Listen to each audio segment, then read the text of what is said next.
Olá, que a graça do Senhor Jesus esteja com você mais uma vez. Estamos prontos para continuar aqui a leitura da palavra, o estudo da palavra, a compreender aquilo que Deus quer que nós compreendamos. Obrigado por sua companhia, por sua colaboração quando você compartilha esse vídeo com seus amigos, com os grupos da igreja. Muito obrigado, viu? Que assim a palavra de Deus espalha mais e mais, né? Graças à nossa simples atitude de compartilhar. Se ainda não é inscrito no nosso canal, não se esqueça de se inscrever. A sua inscrição nos fortalece aqui.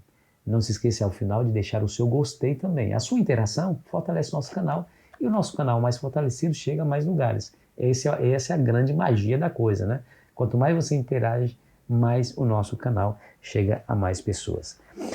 Duas testemunhas. Vamos ao texto para nossa reflexão e estudo de hoje, que é Apocalipse 11, versículo 3 a 6, que diz assim: ó, darei as minhas duas testemunhas que profetizem por 1260 dias vestidos de pano de saco. São essas as duas oliveiras e os dois candeeiros que se acham em pé diante do Senhor da terra. Se alguém pretende causar-lhes dano, sai fogo da sua boca e devora os inimigos. Sim, se alguém pretender causar-lhes dano, certamente deve morrer. Elas têm autoridade para fechar os céus, para que não chova durante os dias em que profetizarem. Têm autoridade também sobre as águas, para convertê-las em sangue, bem como para ferir a terra com todas as sortes de flagelos, tantas vezes quanto quiserem. É interessante notar que o livro de Apocalipse, por ser um livro simbólico, não se entende como se lê. Mais de 90% do que está escrito ali não se entende como se lê. É preciso decifrar os símbolos. Claro que a filosofia humana, o pensamento humano, não é capaz de decifrar esses símbolos. A própria Bíblia tem a chave da sua interpretação profética, né? O que são essas duas testemunhas? E aqui elas têm algumas características, né? Têm autoridade para profetizar, estão vestidas de saco, têm o Espírito Santo e a luz, pode fechar os céus para que não chova e pode também ferir a terra com flagelos. Aqueles que lhes tentam causar danos, diz a Bíblia, serão consumidos, né? Coisa interessante. O que significa tudo isso? E nós vamos aprender como que a Bíblia, ela própria se explica. Bom, ela está dizendo aqui que essas duas testemunhas, elas são, verso 4, são as duas oliveiras e os dois candeeiros que se acham em pé diante do Senhor da terra. São as duas oliveiras. O que é interessante é que Zacarias, há um tempo atrás, também recebeu uma visão profética e ele viu o candelabro de 7 velas e ao lado do candelabro duas oliveiras que alimentavam com azeite o candelabro para que as suas velas não se apagassem. Que interessante, né? Porque o azeite é o combustível para a luz, né? A luz não deveria cessar dentro do santuário. Aí nós vamos lá em Zacarias, capítulo 4, versículo 11, ele traz o significado de tudo isso. Veja lá, Zacarias 4, versículo 11. Prossegui e lhe perguntei: que são as duas oliveiras à direita e à esquerda do candelabro? Tornando falar-lhe, perguntei: que são aqueles dois raminhos de oliveira que estão junto aos dois tubos de ouro que vertem de si azeite dourado? E ele me respondeu: não sabe o que é isto? Eu disse: não, meu senhor. Então ele disse: são os dois ungidos que assistem junto ao Senhor de toda a terra. Interessante, são os dois ungidos que assistem ao Senhor junto ao Senhor de toda a terra. Ou seja, são os instrumentos que o Senhor usa para abençoar toda a terra.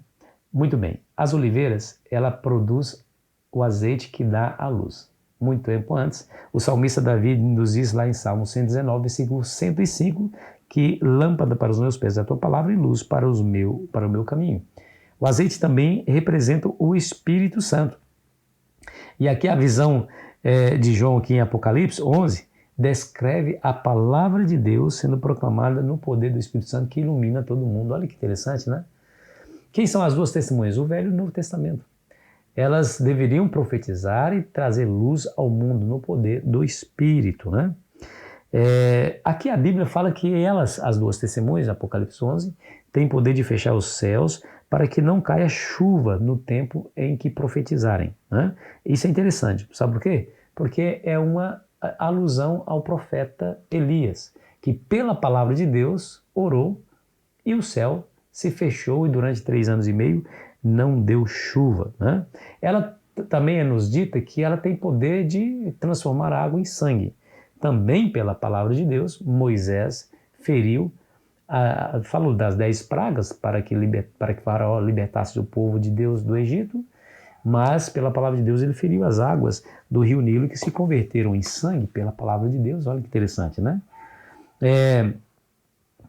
E a Bíblia fala aqui que aqueles que tentaram prejudicar a Escritura seriam consumidos pelo fogo que sai da sua boca. Interessante, né? Vamos ver o que significa isso em Jeremias capítulo 5, versículo 14? Escute bem. Portanto, assim diz o Senhor, o Deus dos exércitos, visto que proferiram eles tais palavras, eis que converterei em fogo as minhas palavras na tua boca e a este povo em lenha, e eles serão consumidos. Coisa interessante. Está vendo como é que a Bíblia ela própria se explica? Não precisamos aqui de filosofias, pensamentos e engenhosidade humana para tentar explicar as palavras proféticas, né? Quando a Bíblia fala que aqueles que tentaram causar dano às Escrituras seriam consumidos pelo fogo que sai da sua boca, ele está falando sobre os juízos pronunciados pelas próprias Escrituras. Olha aqui Jeremias dizendo, usando as mesmas palavras, né? Eis que converterei em fogo as palavras da tua boca e este povo em lenha para que sejam consumidos, ou seja, serão julgados pela própria palavra que eles rejeitam, né? Que eles rejeitam. É coisa interessante. Muito bem. Jesus fala que a palavra é suas testemunhas. Nós estamos falando aqui do Apocalipse 11, das 2 testemunhas vestidas de saco que profetizaram durante 1260 dias. Preste muita atenção. Jesus diz em João 5,39 que as Escrituras testificam de mim, né? Examinai as Sagradas Escrituras porque cuideis ter nelas a vida eterna e são elas mesmas que testificam de mim, ou seja, as Escrituras são as testemunhas de Jesus. Olha que coisa interessante. O próprio Jesus em Mateus 24,14 disse que o Evangelho do Reino será pregado em todas as nações para testemunho de todas as nações. Está lá em Mateus 24,14, para testemunho do mundo inteiro. Você percebeu que a palavra de Deus tem essa conotação de testemunha? E aí nós entendemos que a palavra de Deus descrita em João 11, quer dizer, as testemunhas descritas em João 11 são exatamente a Bíblia Sagrada contendo tanto o Novo como o Velho Testamento. Por isso são declaradas aqui, são 2 testemunhas, tanto o Velho como o Novo Testamento. São 2 testamentos distintos, porém unidos e harmônicos entre eles. E a Bíblia fala que ela está profetizando com um pano de saco. O que significa isso?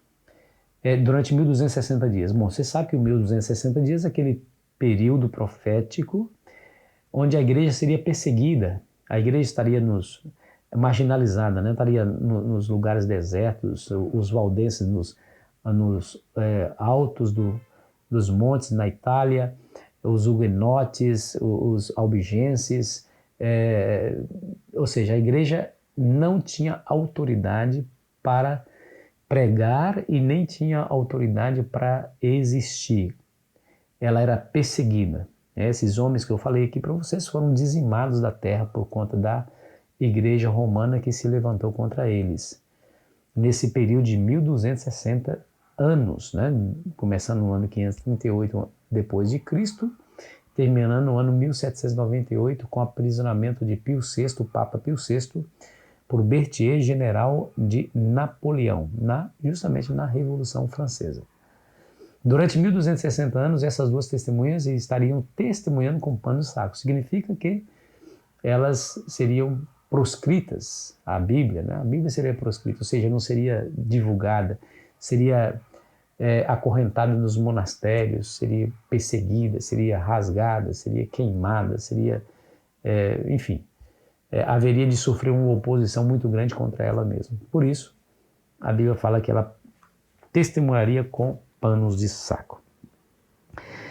Tendo em vista, meus amigos, esses pontos bíblicos, E as características dadas em Apocalipse 11, concluímos que as duas testemunhas devem ser as Escrituras, tanto do Antigo como do Novo Testamento, que comunicam a luz e a verdade de Deus ao mundo, né? E ela está aí, até hoje. Ela te beneficiou, não te beneficiou? Porque a mim, sim. A palavra de Deus mudou a minha história, pode acreditar. Através da palavra de Deus, o Senhor me trouxe paz, esperança, me trouxe sabedoria para tomar decisões acertadas, me fez uma pessoa melhor. Ainda tenho que muito melhorar, claro, todos nós temos, mas ela cada dia me torna melhor. E é o presente maravilhoso que Deus deu para cada um de nós. Então não se esqueça. Leia, estude, ame, reverencie e pregue a palavra. Vamos orar? Querido Pai, em nome de Jesus queremos te agradecer pela sua bênção de nos dar a tua palavra, a fim de que a estudemos. Obrigado pela compreensão do capítulo 11 de Apocalipse, que nos mostra as duas testemunhas que, vestidas de pano de saco, testemunhariam ao mundo a luz do Evangelho, que são exatamente as Escrituras. Obrigado por tudo, em nome de Jesus. Amém. Foi muito bom estar com você. Amanhã estaremos aqui novamente, juntos estudando a Palavra de Deus, períodos de tempo proféticos. Não perca esse estudo e que Deus abençoe você. Aproveite bem o seu dia.